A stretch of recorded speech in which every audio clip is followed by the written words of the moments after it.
Hi, this is ZTE Blade A72s and I'll show you all the box accessories with which our device comes. So let's first open the box. Okay, so we'll get here 3 paper boxes. Let's check the first one. Here we got the SIM eject tool, the warranty card, and the quick start guide with the safety information.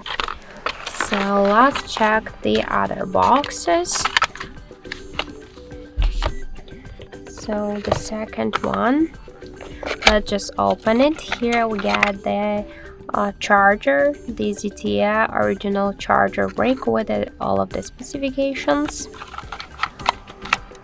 Okay, and let's check the second box. So we got here the earbuds with a 3.5mm port, and also we got here the USB Type-C cable.